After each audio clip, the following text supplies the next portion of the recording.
এইমাত্র উঠে আসলো দিনের বাছাই করা সেরা গুরুত্বপূর্ণ বড় খবরগুলি। রাজ্য থেকে দেশ এবং আন্তর্জাতিক সকল গুরুত্বপূর্ণ খবর আপনারা একটি ভিডিওতে পেয়ে যাবেন। বর্তমান বাংলাদেশের রাজনৈতিক অস্থিরতা থেকে শুরু করে বর্তমানে আমাদের দেশের রাজনৈতিক দলগুলি যে প্রতিনিধি পাঠিয়েছে বিভিন্ন দেশে, সেই সকল গুরুত্বপূর্ণ খবর এক খবরেই পেয়ে যাবেন। তাই চ্যানেলটিকে সাবস্ক্রাইব করুন, ভিডিওটিকে লাইক করুন।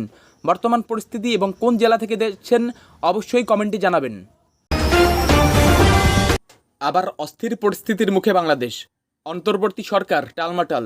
এর মধ্যেই এক বড় খবর, চট্টগ্রাম বন্দর নাকি বিক্রি করে দিতে চাইছেন মোহাম্মদ ইউনূস। তার বিরুদ্ধে এমনটাই অভিযোগ করছে বাংলাদেশের একাংশ। গত সপ্তাহের 14 মে চট্টগ্রাম বন্দর পরিদর্শনে যান অন্তর্বর্তী সরকারের প্রধান মোহাম্মদ ইউনূস। বন্দরের নিউ মুরিং কন্টেইনার টার্মিনাল পরিদর্শন করার পর তিনি বলেন যে বাংলাদেশের অর্থনীতি বদলাতে হলে চট্টগ্রাম বন্দরই একমাত্র ভরসা। ইউনূস বলেন, চট্টগ্রাম বন্দর অর্থনীতির হৃৎপিণ্ড, একে বাদ দিয়ে অর্থনীতির নতুন পথ খোলা সম্ভব নয়। দেশের অর্থনীতি এগিয়ে নিতে চট্টগ্রাম বন্দর বিশেষ ভূমিকা রাখবে। বন্দরটি সেরা হলে দেশের অর্থনীতিও সেরা হবে। যদি এই বন্দরকে সঠিকভাবে কাজে লাগানো যায় তবে দেশের অর্থনীতি বিশাল হবে। চট্টগ্রাম বন্দরকে সত্যিকার বন্দরে পরিণত করার কাজ করার কথা বলেন ইউনূস। আর এখানেই লুকিয়ে আসল গল্প। শোনা যাচ্ছে চট্টগ্রামের এই বন্দর বিদেশি কোম্পানির হাতে তুলে দিতে চায় ইউনূস সরকার। চীন বা দুবাইয়ের কোনো সংস্থার হাতে নিউ মুরিং কন্টেইনার টার্মিনালের দায়িত্ব তুলে দেওয়া হতে পারে।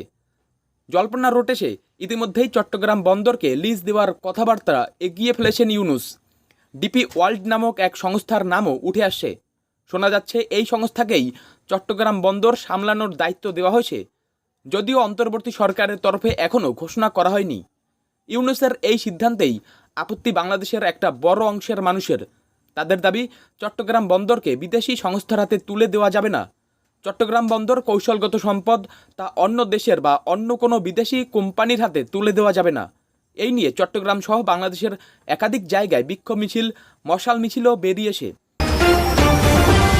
সেনাবাহিনীও রাজনীতিতে নাক গলাতে পারবে না। আজকের দুনিয়ায় কোনো সভ্য দেশের সেনাবাহিনী রাজনীতি করে না। লম্বা সোশ্যাল মিডিয়া পোস্টে লিখেছেন ইউনূসের বিশেষ সহকারী ফয়েজ তাইয়েব আহমেদ। তার এই মন্তব্যে এক প্রকার স্পষ্ট দিনে দিনে তীব্র হচ্ছে বাংলাদেশের অন্তর্বর্তী সরকারের প্রধান উপদেষ্টার সঙ্গে সে দেশের সেনাপ্রধানের দ্বন্দ্ব। যদিও এই দ্বন্দ্বের প্রসঙ্গ নতুন নয়, গত কয়েক মাস ধরে বারে বারে তা উঠে এসেছে চর্চায়। হাসিনা সরকারের পতনের পর প্রায় 1 বছর কেটে গেলেও অন্তর্বর্তী সরকার নির্বাচনের প্রসঙ্গে গড়িমসি দেখাচ্ছে বলে ক্ষোভ প্রকাশ করেছেন সেনাপ্রধান ওয়াকার উজ্জামান। সেনাপ্রধানের অনুপস্থিতিতে জাতীয় নিরাপত্তা উপদেষ্টা নিয়োগ করে ইউনূস সেনাবাহিনীতে বিভেদ তৈরি করতে চাইছেন সুকৌশলে। পদ্মাপারে এমন জল্পনাও তীব্র। বৃহস্পতিবার থেকে জোর চর্চা ইউনূসের অন্তর্বর্তী সরকারের প্রধান উপদেষ্টা পদ থেকে ইস্তফা দিতে চাওয়া নিয়ে। নাহিদ ইসলাম এই বিষয়ে প্রকাশ্যে কথা বলার পর জল্পনা আরও তীব্র হয়। নাহিদ জানিয়েছিলেন পদত্যাগের বিষয়ে ভাবছেন ইউনূস। এই পরিস্থিতিতে ইউনূসের বিশেষ সহকারীর পোস্ট জল্পনার ইতি ঘটাতে গিয়ে অন্য জল্পনা বাড়িয়ে দিয়েছে কয়েক গুণ। ভারতে শিলিগুড়ি করিডর বা চিকেন নেক নিয়ে বিগত দিনে সংশয় দেখা গিয়েছে। বিশেষ করে বাংলাদেশের উত্তরে লালমনিরহাটে চীনা সাহায্যে বায়ুসেনা ঘাঁটি নির্মাণের খবরে এই সংশয় আরও বেড়েছে। জানিয়ে প্রশ্ন করা হয়েছিল অসমের মুখ্যমন্ত্রীকে। জবাবে বাংলাদেশকে পাল্টা হুঁশিয়ারি দিয়েছেন হিমন্ত।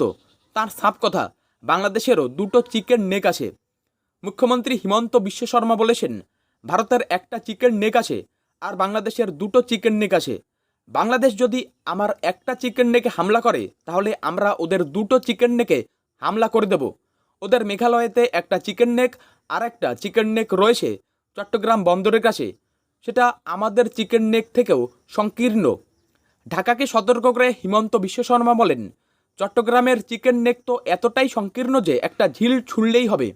এই আবহে আমরা আমাদের চিকেন নেক নিয়ে যখন কথা বলছি তখন সেটা আমাদের অভ্যন্তরীণ নীতি এবং পরিকাঠামো উন্নয়নের জন্য বলি। ভারত সরকার যাতে এখানে টানেল এবং বিভিন্ন প্রকল্প নিয়ে কাজ করে, আমাদের চিকেন নেকে কেউ হাত দেওয়ার সাহস করবে না।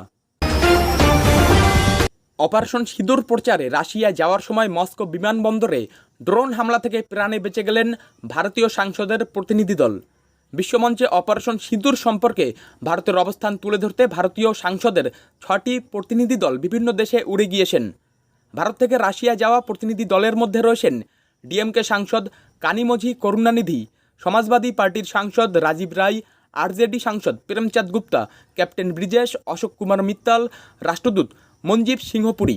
গত 22 মে রাশিয়ার উদ্দেশ্যে রওনা দিয়েছেন কানিমোঝির নেতৃত্বে সাংসদের এই প্রতিনিধি দলটি। কিন্তু এখন জানা গিয়েছে কানিমোঝি সহ 6 প্রতিনিধি বহনকারী বিমানটি মস্কো বিমানবন্দরে অবতরণ করতে গিয়েই সমস্যায় পড়েছিল।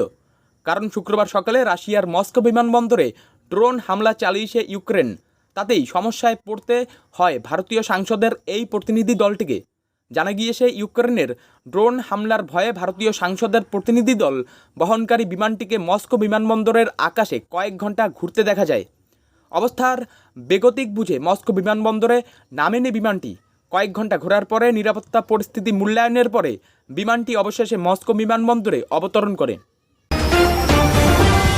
পশ্চিমবঙ্গ সরকার এবার রাজ্যের বেকার পুরুষদের জন্য এক নতুন সামাজিক কল্যাণমূলক প্রকল্প চালুর পরিকল্পনা করেছে। মহিলাদের জন্য লক্ষ্মীর ভাণ্ডার প্রকল্প ব্যাপক জনপ্রিয়তা লাভ করার পর এবার সেই পথেই হাঁটতে চলেছে সরকার। তবে লক্ষ্য এবার পুরুষ যুবকরা। প্রস্তাবিত এই প্রকল্প অনুযায়ী রাজ্যের স্থায়ী পুরুষ বাসিন্দারা যারা বর্তমানে কোনো কর্মসংস্থানে নিযুক্ত নন তারা মাসিক 1000 থেকে 1500 টাকা পর্যন্ত আর্থিক সহায়তা পেতে পারেন। এই অর্থ সরাসরি উপভোক্তার ব্যাংক অ্যাকাউন্টে পাঠানো হবে। এই প্রকল্পের মাধ্যমে রাজ্য সরকার শুধুমাত্র আর্থিক সহায়তা নয়, একই সঙ্গে যুব সমাজের প্রতি একটি ইতিবাচক বার্তা পৌঁছে দিতে চাইছে। 2026 সালের বিধানসভা নির্বাচনকে সামনে রেখে এই পদক্ষেপকে রাজনৈতিক দিক থেকেও গুরুত্বপূর্ণ বলে মনে করা হচ্ছে। অনেকদিন ধরেই অভিযোগ ছিল যে কেবল মহিলাদের জন্য ভাতা থাকায় পুরুষরা উপেক্ষিত হচ্ছেন। এই প্রকল্প সেই অভিযোগের উত্তর হতে পারে। যদিও এখনও পর্যন্ত প্রকল্পটির নির্দিষ্ট নাম বা নিয়ম প্রকাশিত হয়নি, তবে সরকারের তরফে ইঙ্গিত দেওয়া হয়েছে যে এটি শুধুমাত্র রাজ্যের বেকার ও আর্থিকভাবে অসচ্ছল পুরুষদের জন্য প্রযোজ্য হবে।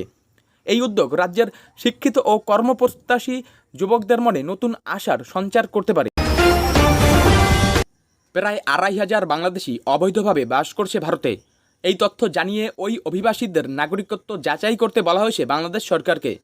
বিদেশ মন্ত্রকের মুখপাত্র রণধীর জয়সওয়াল এক সাংবাদিক সম্মেলনে এমনটাই বলেছেন। তাকে বলতে শোনা গিয়েছে, আমরা বাংলাদেশকে ওই অভিবাসীদের নাগরিকত্ব যাচাই করতে বলেছি। আমাদের কাছে 2369 জনের তালিকা রয়েছে, এদের বহিষ্কার করা হবে। পরে তিনি আরও বলেন, বিদেশিরা অবৈধভাবে এদেশে বাস করছেন, সেটা বাংলাদেশি হন বা অন্য কোনো দেশের নাগরিক, আইন মেনেই পদক্ষেপ করা হবে, বহিষ্কার করা হবে তাদের। আমাদের কাছে বাংলাদেশিদের যে তালিকা রয়েছে তাদের ফেরত পাঠানো হবে। বাংলাদেশের রাজনীতিতে মোহাম্মদ ইউনুসকে কেন্দ্র করে উত্তেজনা তুঙ্গে। অন্তর্বর্তী সরকারের প্রধান উপদেষ্টা হিসেবে দায়িত্ব নেওয়ার পর তিনি বলছেন কাজ করতে পারছেন না। এর মধ্যেই ঢাকার শাহবাগে মার্চ ফর ইউনুস এর ডাক পড়েছে, যেখানে পোস্টারে লেখা ইউনুস থাকুক 5 বছর ও আগে সংস্কার পরে নির্বাচন। এই কর্মসূচি নিয়ে বিতর্ক তৈরি হয়েছে। অনেকে মনে করছেন এটি নতুন ধরনের ক্ষমতার খেলা। ইউনুস নিজে কাজে ব্যর্থতার কথা বললেও পদত্যাগ করছেন না, বরং জাতির উদ্দেশ্যে ভাষণের খরচা তৈরি করছেন। প্রশ্ন উঠছে, তিনি কি দায় এড়াতে চাইছেন, নাকি পিছনে কোনো শক্তি তাকে দীর্ঘমেয়াদ ক্ষমতায় রাখতে উৎসাহিত করছে? এই মার্চ কি তার পক্ষে জনমত তৈরির কৌশল? ইউনুসের নেতৃত্ব নিয়ে সংশয় বাড়ছে। তিনি বলছেন সুষ্ঠু নির্বাচন হলে কৃতিত্ব পাবেন না, কিন্তু ব্যর্থ হলে দায় চাপবে। তাই কি তিনি এখনই দায় এড়াতে আরেকটি অন্তর্বর্তী সরকার গঠনের কথা বলছেন? রাজনীতির মাঠে ব্যালট ছিনতাইয়ের আশঙ্কা ও উত্তাপের মধ্যে ইউনুস যেন নীরব দর্শক। তার কাজ করতে না পারার বক্তব্য কি পদত্যাগের কূটনৈতিক ইঙ্গিত, নাকি ব্যর্থতার অজুহাত তৈরির কৌশল? বাংলাদেশের অস্থির রাজনীতিতে এই মার্চ ও ইউনুসের অবস্থান নিয়ে প্রশ্ন বাড়ছে।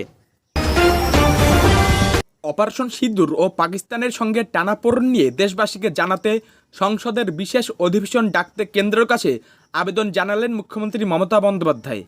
একই সঙ্গে তিনি জানালেন দেশের সার্বভৌমত্ব রক্ষা এবং জাতীয় স্বার্থে কেন্দ্র যে সিদ্ধান্ত নেবে তার পাশে সবসময় দাঁড়াবে তৃণমূল কংগ্রেস। অপারেশন সিঁদুর ও সন্ত্রাসবাদ দমনে ভারতের পদক্ষেপ বিশ্বের দরবারে পৌঁছে দিতে কেন্দ্রের বহুদলীয় প্রতিনিধি দল পাঠানোর সিদ্ধান্তকেও স্বাগত জানান মুখ্যমন্ত্রী। শুক্রবার এক্স হ্যান্ডেলে মমতা লেখেন, সন্ত্রাসবাদের বিরুদ্ধে বিশ্বের দরবারে পৌঁছতে সর্বদলীয় প্রতিনিধি দল বিভিন্ন দেশে যাচ্ছে, যা দেখে আমি আনন্দিত। আমি সর্বদা বলেছি যে দেশের স্বার্থ ও আমাদের সার্বভৌমত্ব রক্ষায় কেন্দ্র যা পদক্ষেপ নেবে তৃণমূল তার পাশে দাঁড়াবে। প্রতিনিধি দলগুলি নিরাপদে ফেরার পর সংসদের বিশেষ অধিবেশন ডাকার জন্য কেন্দ্রের কাছে আবেদন জানাই। কারণ আমি বিশ্বাস করি সাম্প্রতিক এই টানাপোড়েন ও বর্তমান পরিস্থিতি নিয়ে সবার আগে জানার অধিকার রয়েছে দেশের মানুষের।